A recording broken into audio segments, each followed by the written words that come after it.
hello everyone. Hope you all are doing great. Welcome back to my channel. My name is Mayuri आणि आज आम्ही हे सुंदर सुंदर नजारे बघत जात आहोत एका अशा धबधब्याला जो की ॲडव्हेंचरस आहे. येस, किती सुंदर हा धबधबा दिसत आहे आणि ह्या धबधब्याचं नाव आहे सवतकडा.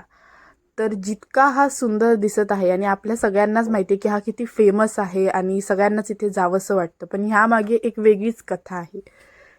तर ह्या धबधब्याकडे आम्ही जशी पोहोचलो तसं आम्हाला हे दृश्य दिसलं. आम्हाला माहीत होतं की ह्या धबधब्याकडे जायला खूप खडतर अशी वाट आहे, पण आम्ही इमॅजिन नव्हती केली की ती इतकी खडतर असेल. तर बघा तुम्ही की इतकी अरुंद वाट आहे आणि इथून आपल्याला जावं लागतं. तर तुम्ही जर वयस्कर माणसं जात असाल किंवा तुम्ही तुमच्या लहान मुलांना वगैरे घेऊन जायचं प्लॅन करत असाल तर बी prepared for all these things. कारण आम्ही ज्यावेळी गेलो त्यावेळी आमच्यासोबत वयस्करही होती, अशी सुद्धा माणसं होती ज्यांना एवढं उंच उंच पायऱ्या उतरणं शक्य नव्हतं. आता हे तुम्हाला बांबू दिसत असतील तर तुम्ही म्हणाल की सपोर्टसाठी बांबू आहेत, आपण त्यांचा आधार घेऊन उतरू शकतो, पण हे काहीच अंतरासाठी आहेत.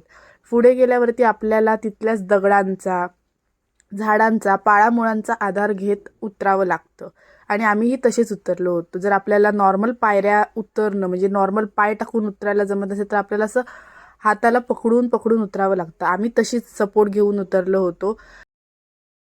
आता मी पायऱ्या म्हणते तर तुम्ही असं पूर्ण इमॅजिन करून जाऊ नका की तिथे पायऱ्या आहेत. तर तिथे पायऱ्या नाही आहेत, त्या नॉर्मल अशी एक वाट आहे, खडतर वाट, जशी जंगलात वगैरे असते तशीही बघा. इथून तुम्ही इमॅजिन करू शकता की ते दगडांमध्ये अशा थोड्याफार पायऱ्या तयार झालेल्या आहेत, बाकी तर नॉर्मल वाट आहे ती. आणि इथपर्यंतच बांबू आहे, त्याच्या पूर्ण खाली तुम्हाला तुमच्या रिस्कवरती जायचं आहे. म्हणजे जर तुम्ही कॉन्फिडंट असाल तुमच्या उतरण्याच्या क्षमतेवरती तर तुम्ही इथून जाऊ शकता. कारण असे खूप जण होते जे तिथून धावत वगैरे सुद्धा गेले होते, काही ग्रुप्स होते वगैरे, ते अगदी इझिली उतरत होते. आता ते मला कठीण वाटलं किंवा आमच्या ग्रुपला कठीण वाटलं म्हणून मी असं म्हणते. हे प्रत्येकाच्या एक्सपिरियन्सवरती डिपेंड आहे. जर तुम्ही याच्यावरती एकदम शुअर असाल की नॉर्मल आहे, आम्ही जाऊ शकतो, तर ऑफकोर्स इट्स युअर चॉईस. तर इथे आम्हाला उतरायला जास्ती मोजून बघायला गेलं तर 15-20 मिनटं लागली उतरायला. अगदी कॅल्क्युलेट करून 15-20 मिनटं आम्हाला लागली. आणि मी अगदी म्हणजे मोबाईलसुद्धा पकडला आहे, त्याच्यात मी शूट करते. हे नॉर्मल तिथे ज्यावेळी सपाट जमीन होती त्यावेळी मी शूट करते. उतरताना वगैरे माझी तेवढी हिंमतच नव्हती. एकदम आम्ही पूर्ण काळजी घेऊन उतरले गेलेलो आहोत. आणि पाऊस होता त्यामुळे तुम्ही बघू शकता अगदी सगळीकडे पाणी पाणी आहे आणि पूर्ण त्यावेळी सुद्धा पाऊस पडत होता. ह्या व्हिडिओच्या दरम्यान थोडा वेळ थांबला असेल, त्यामुळे ना पूर्ण ही वाट अगदी चिखल चिखल झाली होती. त्यामुळे तुम्ही फुटवेअरसुद्धा तुमचे असेच कॅरी करा आणि असेच वेअर करा ज्यात तुमची ग्रीप बसेल. नाहीतर तुम्हाला ते फुटवेअर्स रिमूव्ह करूनच उतरावं लागेल, कारण बहुतेक जण तशीच उतरत होती. आता माझ्या ह्या बोलण्यावरून कोणी असं म्हणू नका किंवा जज करू नका की मी निगेटिव्हच बोलते आणि डिमोटिवेट वगैरे होऊ नका. तुम्ही खरंच शुअर असाल तुम्ही जाण्यासाठी, कारण बघू शकता तुम्ही लहान लहान मुलांना घेऊन सुद्धा व्यवस्थित सगळीजण उतरत आहेत. तुम्ही जर उतरण्यासाठी कम्फर्टेबल असाल तर तुम्ही जा, कारण धबधबा खरंच सुंदर आहे बघण्यासाठी आणि खूप युनिक आहे. म्हणजे असं 2 बाजूने तो धबधबा खाली पडतोय आणि छान वाटतंय अगदी. तर इथे उतरून आल्यावरती जे 15 मिनिटाचं आहे अंतर, त्याच्यानंतर लगेचच पाणी सुरू होतं. त्यामुळे जर कोण असं माझ्यासारखा विचार करणार असेल की मी धबधबा फक्त बघण्यासाठी जाते, मला आतमध्ये अजिबात म्हणजे मला नाही आवडत धबधब्यामध्ये आतमध्ये पाण्यात जायला, तर त्यांनी आधीच प्रिपेअर्ड राहा की तुम्हाला भिजावं लागणारच आहे. कारण ही वाट आहे ती आहे ढोपरापर्यंत पाणी असतं ज्यावेळी जास्त पाऊस असतो त्यावेळी. आता थोडं कमी आहे पण असतं जास्त पाणी आणि इथूनच अगदी पाणी सुरू होतं. बाजूने थांबण्यासाठी उभं वगैरे नॉर्मल राहण्यासाठी थोडीफार वाट आहे, पण भिजायलाही होतंच, कारण धबधब्याचा फ्लो खूप जास्त आहे आणि पूर्ण म्हणजे मोबाईलची लेन्स वगैरे, कॅमेऱ्याची लेन्स वगैरे पूर्ण ब्लर होऊन जाते, एवढा फ्लो आहे आणि भिजायला तर नॉर्मली होतंच. आता आम्ही नेहमीप्रमाणे रविवारची गेलो होतो, त्यामुळे तुम्ही बघू शकता की काय प्रमाणात गर्दी आहे. ती खूप गर्दी होती धबधब्याच्या इथे आणि खरंच एन्थुझियाझम इतकं आहे आपल्या लोकांमध्ये की एवढी खडतर वाट असताना सुद्धा उतरून धबधब्यावरती येतात लोक. खूप छान वाटलं हे बघून. आणि जसं जसं जवळजवळ जात होतो तसं तसं धबधब्याचं सौंदर्य अजून खुलून येत होतं. खूप सुंदर धबधबा आहे आणि खरंच खूप शांत थंडगार वाटतं. धबधब्याच्या इथे अजून एक गोष्ट सांगायला गेली तर तिथे जे म्हणजे पाण्यात चालताना सुद्धा एक दखल घ्या की पूर्ण दगड, सगळी खडकं पूर्ण बुळबुळीत होती आणि काही लोक उभे राहून वगैरे फोटो काढत होते. त्यावेळी जास्त पाऊस नव्हता, त्यामुळे कदाचित दगड वगैरे सुके वाटत असतील, पण ते खरंच खूप बुळबुळीत आहेत आणि त्यामुळे जरा व्यवस्थित सगळ्यांनी सांभाळून तिथे काळजी घेऊनच चाला. आणि जसं जसं आपण जवळ जातो तसं धबधबा तर सुंदर दिसतो, पण पाण्याची लेवल डेप्थ खरंच खूप खोल आहे आणि पाणी अक्षरशः म्हणजे खूप जास्त आहे. त्यामुळे फ्लोसुद्धा आपल्याला अंदाजही येत नाही पाण्याचा आणि त्याच्या खोलीचा सुद्धा अंदाज येत नाही. त्यामुळे तिथे जीव सांभाळून काय ते म्हणजे एन्जॉय करा, हीच एक टिप देईन.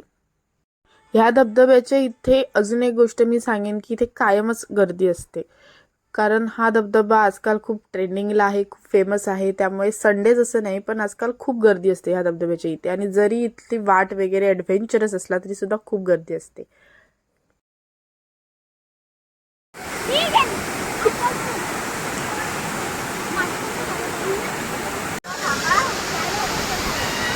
आणि हा धबधबा असा आहे, जसं मी आधीसुद्धा म्हटलं की किती ठरवलं, किती रेजिस्ट केलं स्वतःला की मला नाहीच पाण्यात जायचं, तरी हा धबधबा स्वतःहूनच तुम्हाला भिजवून टाकतो. इतका पाण्याचा फ्लो आहे, इतकी लांब पाण्यापासून धबधब्यापासून उभी होती पूर्णपणे, ते पायाखाली सुद्धा पाणी नव्हतं अशा ठिकाणी मी उभी होते, तरीसुद्धा पूर्ण भिजायला होतं. आणि जसे तुम्हाला जमतील तसे पटपट फोटो काढून घ्या, कारण लेन्स लगेच लगेच भिजत होती, कारण एवढा फ्लो आहे, एवढं जोरात हेवी फ्लो होता वॉटरचा. आणि पाय टाकताना सुद्धा अगदी सांभाळून, कारण पूर्णपणे हा धबधबा निसर्गाच्या सानिध्यात असा एका बाजूला नाही आहे, असा पूर्ण चारही बाजूनी असा पाळामुळांनी एकवटलेला आहे. त्यामुळे या धबधब्याबद्दल एक बेसिक इन्फॉर्मेशन द्यायची झाली तर तुम्ही या धबधब्यापर्यंत अगदी व्यवस्थित रस्ता आहे, त्यामुळे तुम्ही तुमची 4 व्हीलर किंवा ट्रॅव्हलर घेऊन जाऊ शकता. तिथे पार्किंग म्हणजे व्यवस्थित जागा आहेत गाडी वगैरे पार्क करायला, त्याची काळजी करू नका. जास्त चालावं लागतं, म्हणजे ते उतरण्यासाठी जेवढं अंतर आहे तेवढंच फक्त चालावं लागतं. बाकी तिथे व्यवस्थित रस्ता आहे आणि पार्किंगसुद्धा होतात, पार्क होतात गाड्या तिथे. आणि व्यवस्थित वरती म्हणजे जे खाली येऊ शकत नाही त्यांच्यासाठी बसण्यासाठी सुद्धा अगदी चांगली जागा केलेली आहे. त्यामुळे त्या बाबतीत हा धबधबा खरंच उत्तम आहे. आणि अजून एक इन्फॉर्मेशन की दोन्ही बाजूला, म्हणजे ह्या बाजूला हा धबधबा आहे, त्या बाजूला सुद्धा पाणी आहे, तलावासारखा थोडाफार एरिया आहे, वहाळ ओहोळ आपण म्हणू शकतो असं आहे. आणि त्याला खूप पाणी असतं, त्यामुळे पिकनिक स्पॉटसुद्धा होतो. खूप तिथे पिकनिक आले होते, ज्या इथे खाली धबधब्याला ज्यांना उतरू शकले नाहीत ते त्या साईडला बसून त्यांची पिकनिक एन्जॉय करत होते. आणि तिथे चेंजिंग रूमसुद्धा आहेत फॉर वुमेन मेन, अशा व्यवस्थित अगदी चेंजिंग रूम आहेत. आणि 10 रुपीज पर पर्सन असे चार्जेस होते तिथे चेंज करण्यासाठी. आणि छोट्या छोट्या टपरी स्टॉल आपण म्हणू शकतो असं आहे, जिथे वडापाव वगैरे स्नॅक्स भेटतात, त्याच्यानंतर चहा पाणी वगैरे अशी सोय आहे तिथे. त्यामुळे त्या बाबतीत हा धबधबा खरंच खूप उत्तम आहे. आमच्या ग्रुपने खूप एन्जॉय केलं या धबधब्यामध्ये, प्रत्येक धबधब्याला करतात तसंच. आणि मी दरवेळी जसे फोटोज व्हिडिओज घेते तसे ह्यावेळी घेतले, आणि ह्यावेळी मी सुद्धा भिजले गेले, जरी माझ्या मनात नव्हतं तरीसुद्धा. माझ्या मनात नसलं तरी धबधब्याच्या मनात होतं.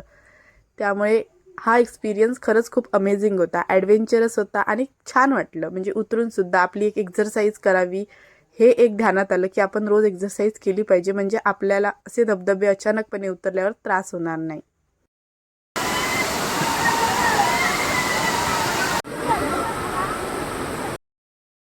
धबधब्यावरती बराचसा टाईम स्पेंड करून झाल्यावरती आम्ही आमचा परतीचा प्रवास निश्चित केला की आता आपण पुढे गेलं पाहिजे. तर इथून आम्ही पुढे गेलो.